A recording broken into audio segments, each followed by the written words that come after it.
Welcome to a journey through America's most terrifying historical horror sites and events. Brace yourself for chilling tales of haunted places and gruesome events that have left a mark on history. We're about to descend into the heart of darkness, exploring the chilling stories that continue to haunt this nation. From haunted houses to historical tragedies, these stories will send chills down your spine and leave you questioning the line between the living and the dead. Get ready, because the things we're about to uncover are not for the faint of heart. This isn't just a story, it's a case that's chilled me to the bone. November 13, 1974. The DeFeo family home in Amityville, Long Island became a bloodbath. 6 members of the family brutally murdered. A year later, the Lutz family moved in, and lasted 28 days. They reported ice-cold temperatures, despite it being the middle of summer. The young daughter, Missy, spoke of an imaginary friend, a demonic pig named Jody.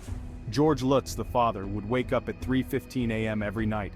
The same time the DeFeo murders took place. The Lutz family fled, their claims of demonic possession making headlines. Was it trauma? Or something more sinister? The house still stands today, casting a dark shadow over the neighborhood. People report feeling a heavy, oppressive energy there. Some have even claimed to have seen apparitions in the windows.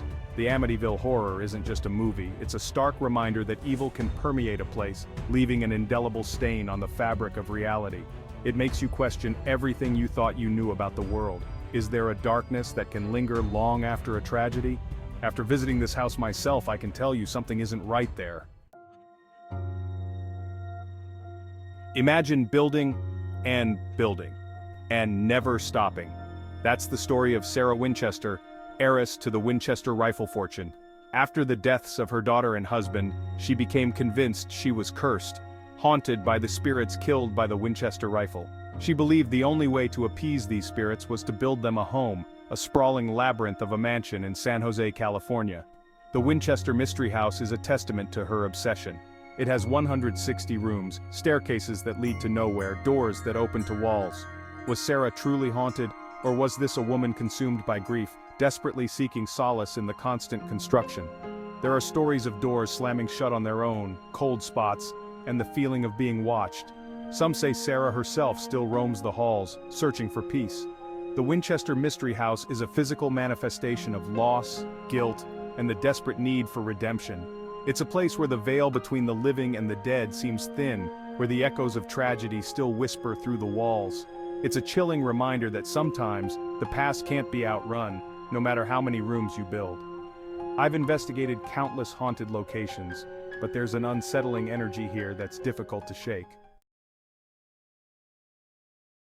In the heart of New Orleans' French Quarter stands a building steeped in darkness. It was once home to Madame Delphine LaLaurie, a woman who hid a horrifying secret behind her charm and social standing. She was a monster. LaLaurie tortured and murdered countless slaves within those walls. Stories of her cruelty are the stuff of nightmares, slaves chained and mutilated, forced to endure unimaginable suffering. When a fire broke out in 1834, horrified onlookers discovered her gruesome torture chamber. LaLaurie fled, escaping justice, but the stories of her victims refused to be silenced. The LaLaurie House remains one of the most actively haunted locations in New Orleans. People report hearing screams, seeing apparitions of tortured souls, and feeling an overwhelming sense of dread. I've been inside. The air is thick with despair, a palpable reminder of the horrors that unfolded there. This isn't just about ghosts. It's about confronting the legacy of slavery and the brutal reality of America's past. The LaLaurie House stands as a grim monument to the darkest impulses of humanity, a stark reminder that evil can lurk beneath a veneer of respectability. Deep in the hollows of Adams, Tennessee lies a cave shrouded in legend and fear. This is the domain of the Bell Witch, a malevolent entity that tormented the Bell family in the early 1800s. The stories are the stuff of campfire tales, invisible hands striking out, disembodied voices whispering threats, and John Bell, the patriarch, poisoned and killed by the entity. Was it a vengeful spirit? A demonic force? Whatever it was, it left a mark on the family and the land. To this day, people claim to experience strange occurrences in and around the cave. Unexplained noises, sudden temperature drops, and an overwhelming feeling of being watched. The Bell Witch Cave is a place where the veil between our world and something darker seems thin. It's a chilling reminder that some mysteries defy explanation, that some forces are beyond our understanding.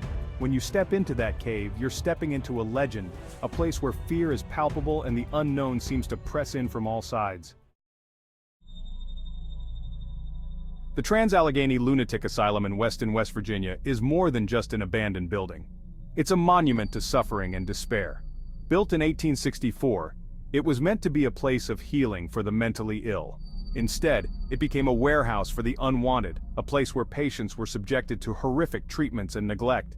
Imagine the screams echoing through the halls, the cries for help met with silence. The energy inside this place is heavy, oppressive. It's in the peeling paint, the rusted bars on the windows. You can feel the weight of their suffering, the despair that clung to them. The spirits of those who died within these walls seem unable to find peace. Shadowy figures darting down hallways, disembodied voices whispering from empty cells, cold spots that send shivers down your spine. I've investigated this place and the feeling of being watched is relentless. The Trans-Allegheny Lunatic Asylum is a stark reminder of the fragility of the human mind and the horrors that can occur when we abandon compassion. It's a place where the veil between the living and the dead seems paper thin, where the echoes of suffering still linger in the air. 1692, Salem, Massachusetts. A period of darkness descended upon this small Puritan community. Fear and paranoia gripped the hearts of its people, fueled by superstition and religious extremism. The Salem Witch Trials remain one of the darkest chapters in American history. It began with a group of young girls, their strange behavior attributed to witchcraft. Accusations flew, fueled by fear and personal vendettas.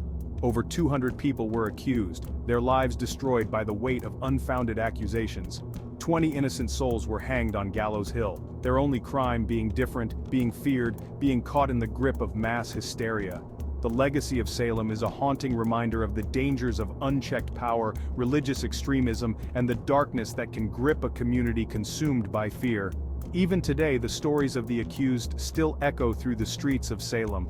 Visitors report feeling a sense of unease, a heaviness in the air. Perhaps it's the weight of their suffering, the injustice that stains the very ground we walk on. The Sierra Nevada mountains stand as silent witnesses to one of the most harrowing tales of survival in American history. In the winter of 1846, the Donner Reed Party, a group of pioneers, became stranded in the mountains. As snow piled up around their makeshift camp, supplies dwindled and starvation set in. Imagine the desperation, the gnawing hunger, the slow, agonizing grip of death. Driven to the brink, some members of the party resorted to a horrifying act to survive: cannibalism. The details are too gruesome to recount, but the desperation that drove them is a stark reminder of the fragility of human life.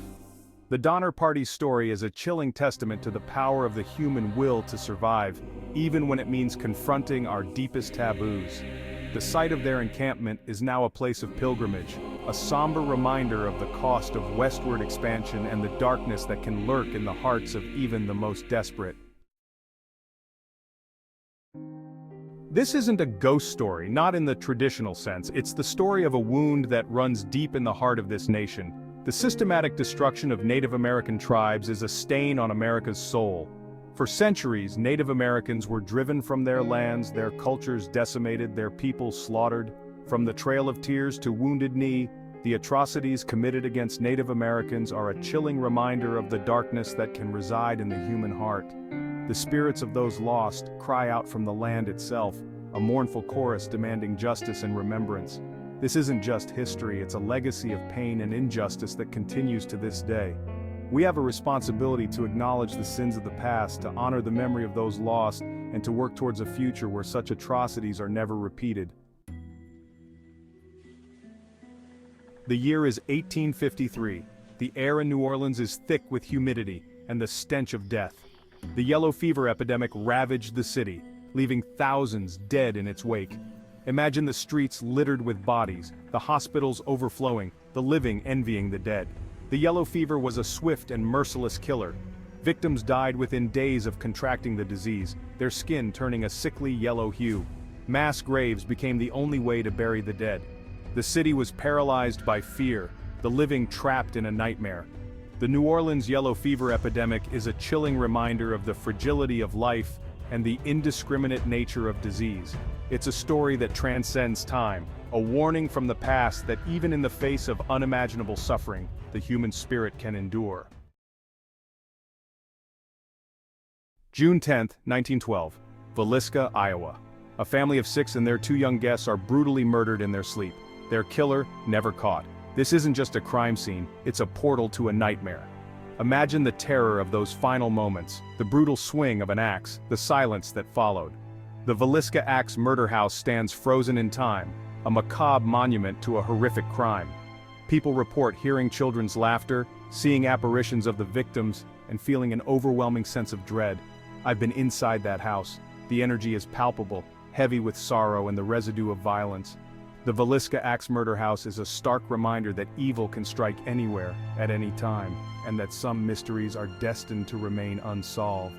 It's a place where the veil between the living and the dead seems to vanish, where the echoes of a brutal crime still resonate through the years. These places and events are a chilling reminder of America's dark past, filled with violence, tragedy, and horror. But they're more than just stories. They're portals to the past, windows into the darkest corners of human nature. They remind us that the line between the living and the dead, between the rational and the unexplained, can be thin indeed. Stay tuned for more spine-tingling tales from history.